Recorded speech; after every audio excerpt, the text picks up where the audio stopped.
The my 7 study પોઈન્ટમાં વિદ્યાર્થી મિત્રો આજે આપણે બે આઈએમપી ક્વેશ્ચન ધોરણ 10 ની બોર્ડની એક્ઝામમાં પૂછાતા બે મહત્વપૂર્ણ પ્રશ્નો એટલે કે સંસ્કૃતિ એટલે શું અને ભારતનો પ્રાકૃતિક વારસો એના વિશે અહીંયા માહિતી લઈશું.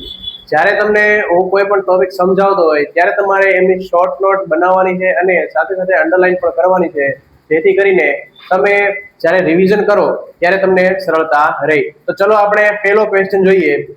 તો એમાં કીધું છે કે સંસ્કૃતિ એટલે શું. તો વિદ્યાર્થી મિત્રો 1 માર્ક્સની અંદર પણ આ પ્રશ્ન પૂછાઈ શકે છે. તો એની સાદી રીતે જોવો તો સંસ્કૃતિ એટલે જીવન જીવવાની રીત અને માનવ મનનું ખેડણ, એને સંસ્કૃતિ કહેવામાં આવે છે. એના પછી વાત કરીએ આપણે ભારતીય સંસ્કૃતિનો વારસો એટલે શું. જે ભારતીય સંસ્કૃતિ છે એમાં જે વારસો આવેલો છે એટલે શું. તો વારસો એટલે આપણને આપણા પૂર્વજો તરફથી મળેલી અમૂલ્ય ભેટ.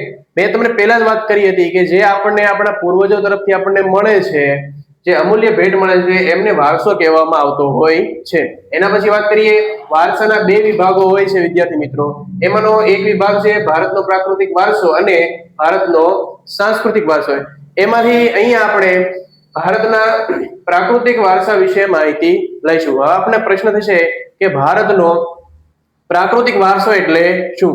તો પ્રકૃતિ, પર્યાવરણ અને માનવ જીવન વચ્ચેના નિકટતમ સંબંધોનું પરિણામ એટલે પ્રાકૃતિક વારસો. જે કઈ ભારતના નાગરિકો છે જે પ્રકૃતિ સાથે જોડાયેલા છે અને વર્ષોથી આપણને એ પેઢી દર પેઢી વસ્તુ મળેલી છે એને ભારતનો પ્રાકૃતિક વારસો કહેવામાં આવે છે. વિદ્યાર્થી મિત્રો અહીંયા તમે જોઈ શકો છો કે મેં 4 વિભાગ દર્શાવ્યા છે. જ્યારે તમે આન્સર રાઇટિંગ કરતા હોય ત્યારે આ 4 વિભાગો દર્શાવીને અને એના પછી એના જે મહત્વપૂર્ણ ટોપિક્સ આવતા હોય છે એના વિશે તમારે લખવાનું હોય છે. તો અહીંયા આપણે વાત કરીએ ભૂમિ દ્રશ્યો વિશે. તો આ ભૂમિ આકારો દ્વારા અનેક ભૂમિ દ્રશ્યોનું સર્જન જોવા મળે છે. દાખલા તરીકે હિમાલય પર્વત ભૂમિ આકાર છે. એની જે અમરનાથ છે, બદ્રીનાથ, કેદારનાથ જેવા યાત્રા સ્થળો. તો આ આપણને વારસામાં મળેલી વિરાસતો છે અને વર્ષોથી જે હિમાલય પર્વતનું નિર્માણ થયેલું છે અને અલગ અલગ પ્રકારના ભારત દેશની અંદર ઘણા બધા પર્વતો આવેલા છે અને ઘણા બધા ધાર્મિક સ્થળો પણ આવેલા છે. એના પછી આપણે વાત કરીએ નદીઓ.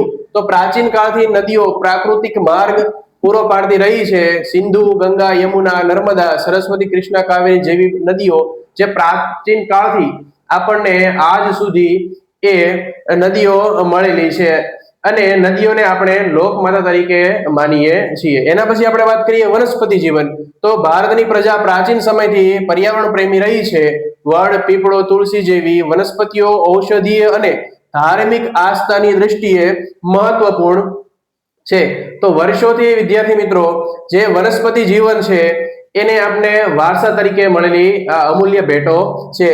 ધાર્મિક આસ્થાની દ્રષ્ટિએ ઘણી બધી વનસ્પતિઓ, દાખલા તરીકે વડ છે, પીપળો છે, તુલસી છે વગેરે જેવા આપણે એને ધાર્મિક દ્રષ્ટિએ મહત્વના છે. એના પછી વાત કરીએ વન્ય જીવન વિશે. તો ભારત દેશની જે જનતા છે એ વર્ષોથી પ્રાણી પ્રેમી પણ રહી છે અને વિવિધ પ્રકારના પ્રાણીઓ પણ વર્ષોથી આપણા ભારતની અંદર છે. એમાં ખાસ કરીને ગુજરાતમાં સિંહ ધરાવતો રાજ્ય આપણું ગુજરાત એ સિંહ પણ ધરાવે છે અને વર્ષોથી આપણી સાથે જોડાયેલ છે. તો વિદ્યાર્થી મિત્રો જ્યારે પણ તમે આ આન્સર રાઇટિંગ કરો ત્યારે તમે આ 4 મુદ્દાઓને જે પોઈન્ટ આઉટ કરીને તમારે આન્સર કરવાનો રહેશે. Thank you.